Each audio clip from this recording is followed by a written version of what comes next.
예, 안녕하세요. 김노무사TV의 노동백과 시선 45번째 시간입니다. 지난 시간에 이어서 근로시간에 대해서 계속해서 설명드리고 좀 논의해볼까 합니다. 오늘은 기본 저희 근로시간 개념, 그 다음에 법정과 소정을 빼면 뭐가 있을까요? 가산이죠. 그러니까 계약 외에 일을 했을 경우에 어떤 절차에 따라야 하고 어떤 방식에 의해서 이루어져야 되는지 또 어떤 보상을 받아야 되는지 간략하게 좀 설명을 드리려고 합니다. 그 외에도 이와 관련된 포괄이나 보상휴가 같이 좀 설명드리고자 합니다. 설명 주시죠.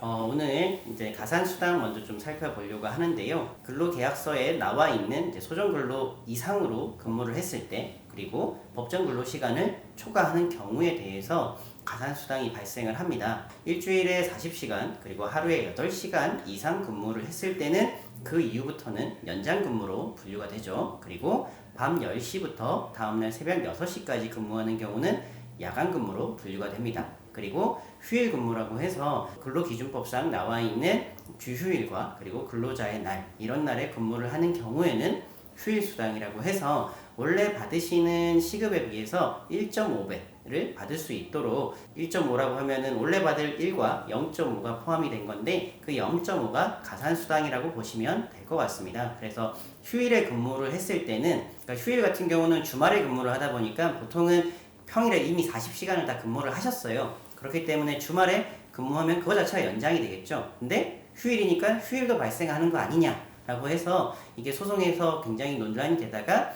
얼마 전에 정리를 한 거는, 그 현재 근로기준법은 다 개정이 됐습니다. 8시간까지는 그냥 휴일 근로인 것만 보겠다. 근데 8시간을 초과하면은 그거는 휴일이자 연장이다. 그래서 이 휴일과 연장 같은 경우는 이런 식으로 8시간을 기준으로 이렇게 정리가 됐다라는 점 먼저 말씀드리고, 가산수당이 발생하는 부분에 있어서 금품을 받을 수도 있고요. 아니면 이 수당에 준하는 보상휴가도 받을 수가 있습니다. 가산수당, 일단 근로시간 외 시간이기 때문에 지난 시간 설명드렸듯이 일단 노동자의 기본 동의가 있어야 됩니다. 다만 그 동의가 연장이나 야근 시간에 일할 때마다 그때그때 필요하느냐 이런 쟁점은 좀 있을 수는 있어요. 일단 기본적으로 동의는 필요한데 보통 회사들은 근로계약서나 취업규칙을 통해서 포괄적 동의 좀 약정을 이렇게 좀 추구하는 편이죠. 그리고 포괄적 동의가 우리 법원에서는 또 인정을 하는 그런 문제가 있습니다. 문제라고 설명드린 이유가 이걸 한번 약정해 놓으면 마치 의무처럼 처리할 수 없는 것처럼 계속 이어지는 경향이 있기 때문에 그렇다, 이렇게 좀 말씀드리고요. 가산수당 개념, 그 다음에 야근 이렇게 중복되어지는 것까지 개념 설명을 간단히 해주세요. 네, 좀 케이스별로 말씀을 드리는 게 좀 편할 것 같은데요. 일단은 세팅을 할 거는 기본 보통 9시 그리고 6시 9 to 6로 근무하는 경우를 가정을 하도록 하겠습니다. 그런 식으로 주 5일, 그래서 40시간 일을 하는 근로자의 경우에는 6시간 이후에 근무를 하게 되면은 두 가지 다 만족을 하는데요. 하루에 8시간도 초과를 했고 일주일에 40시간도 초과를 하게 됩니다. 그래서 명백한 연장 근무가 되겠죠. 그래서 이 연장 근무는 두 가지 중에서 어떤 거라도 충족을 하면 됩니다. 하루에 8시간을 충족하든 아니면은 토탈해서 일주일을 봤더니 40시간을 넘더라. 이 두 가지 어느 것에만 해당하더라도 연장 근무가 되는데요. 그러면은 좀 일이 많아서 6시부터 쭉 일을 한다고 했을 때 6시부터 10시까지는 연장 근무가 맞는데요. 이 10시 이후부터는 아까 말씀드린 야간 수당도 함께 발생을 합니다. 그래서 이 야간 수당과 연장 근무 수당이 이때부터는 중복해서 발생을 하는 거죠. 6시부터 10시까지는 1.5배를 받으시는 거고요. 이후부터는 2배가 되겠죠. 연장 수당도 0.5, 그리고 야간 수당도 0.5이기 때문에 이 두 가지를 합쳐서 원래 받으시는 시급의 2배를 받으실 수가 있습니다. 그래서 이거는 연장과 야간을 병합한 내용이고요. 가산 근로시간이라는 게 더 개념이 있어요. 휴일 가산수당 이런 것도 있고요. 연차에 가산적으로 일을 할 때 그런 때 개념이 있습니다.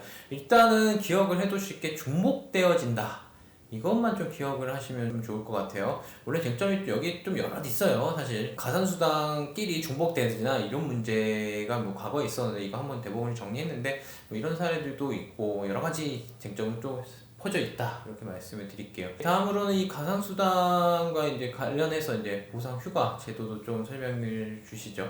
이게 사실 이제 저희가 일을 겪다 보면은 많이 문의들 해오시는 종류 중 하나예요. 특히 이제 자유롭게 업무를 진행하시는 직종들에서는 이 보상휴가에 대해서 참 문의가 많으신데 설명을 좀 주시죠. 이 보상휴가에 대해서는 최근에 이제 좀 국가에서는 좀 많이 권장을 하는 것 같아요. 그러니까 이거를 꼭 금전으로 주지 말고 그만큼의 휴가를 줘라. 제가 예를 들어서 오늘 6시에 퇴근을 해야 되는데 2시간 일을 더 많이 했어요. 그러면은 시급을 계산을 해보면은 1.5배인 3시간치의 시급을 받아야 되죠. 근데 그거를 돈으로 주는 것이 아니라 다음날 오늘 늦게 퇴근했으니까 다음날 3시간 늦게 출근해라. 이런 식으로 해서 그만큼의 휴가를 주는 제도예요. 근데 휴가를 줄 때도 1.5배는 해야 되는 건 마찬가지입니다. 그래서 8시간 동안 내가 일을 했다. 그러면은 1.5배를 해서 12시간의 휴가를 주어야 하는데요. 아직 많은 분들이 그래도 금전이 더 낫다라는 생각 때문에 보상휴가나 이런 것들을 많이 선호하지는 않고 이런 부분들이 있는데 이게 이제 근로자 대표랑 사용자랑 서로 서면 합의를 통해서 실시를 할 수 있다 보니까는 때로는 이제 나는 금전이 더 좋은데 보상휴가를 주는 거에 대해서 쟁점들은 좀 있긴 합니다. 현재 내 법 기준으로는 이 근로자 대표가 서면 합의를 해버리면은 그거에 대해서 보상휴가를 실시할 수 있도록 규정이 되어 있다 보니까는 근데 이것 자체가 또 정부가 원하는 방향과 맞다 보니까는 크게 문제는 삼지는 않는 것 같습니다. 그래서 보상휴가를 준다고 했을 때 나는 그런 거 합의한 적 없는데 라고 하면은 한번 물어보셔야 돼요. 왜 어떤 근거로 했는지. 그럼 아마 근로자 대표랑 사인한 기록이나 이런 것들을 보여줄 수가 있는데 이런 식으로 될 수 있다라는 점을 알고 계시면 될 것 같아요. 우리가 좀 이제 실무적 접근, 전략적 접근에 대해서 설명을 좀 드릴 수밖에 없을 것 같아요. 가산을 보통 우리가 요구를 하지 않다가 이제 한 번에 좀 몰아서 요구하려는 의뢰인들 좀 상담이 많은데 관건은 입증 책임일 수밖에 없어요. 여기에 대해서도 좀 설명이 필요할 것 같은데 이게 분쟁이 많이 되지만 난이도가 있는 분쟁이다. 일단 이렇게 결론을 짓고 들어갈게요. 입증을 저희가 돈을 청구하는 쪽에서 해야 되기 때문에 어떻게 내가 소정 근로시간보다 일을 했는지 왜냐면 이 액수가 보통이 커요. 왜냐면 수년을 당연시하게 야간 연장 근로를 해오셨던 분들이 있기 때문에 다만 이거는 이제 핵심은 포괄임금제랑도 연관이 돼요. 우리가 이제 다음 시간에 이어서 포괄임금제를 조금 살펴볼 건데 연관은 되는 문제지만 실제 입증이 잘 된다면 이것도 이겨낼 수는 있거든요. 그러니까 그 문제 좀 설명해 주시죠. 네. 저희가 이제 전화 상담을 하다 보면은 말씀드리는 것 중에 최저임금이나 퇴직금 이런 것들은 말씀드립니다. 무조건 받습니다. 충분히 받으실 수 있습니다. 라고 단정해서 말씀을 드리는데 조금 어려운 것이 이제 연장근무 수당 같은 가산 수당입니다. 생각보다 인정해주지 않습니다. 라고 얘기를 드려요. 그럼 보통 이제 본인이 한 3년치를 산정해 오시면은 한 3, 4천만 원 막 되거든요. 근데 이거가 실제로 인정되는 금액은 굉장히 낮은 편인 것 같아요. 왜냐면은 근로감독관이 요구하는 거는 이런 걸 물어보는데요. 명백하게 연장 근무를 하라고 지시를 한 적이 있나요? 하지만 실제 그 근무 현장에서는 매번 그런 식의 구체적인 지시가 있지는 않습니다. 왜냐면 업무량이 너무 많거나 아니면 언제까지 해야 되는 공기나 이런 것들이 있기 때문에 거기에 맞추다 보면 어쩔 수 없이 연장 근무를 한 건데 이 부분인 거죠. 어쩔 수 없이 했다라는 게 근로자가 알아서 판단해서 나 좀 더 오늘 일을 더 남아서 해야겠구나 이런 것들에 대해서는 사실상 거의 안 줍니다.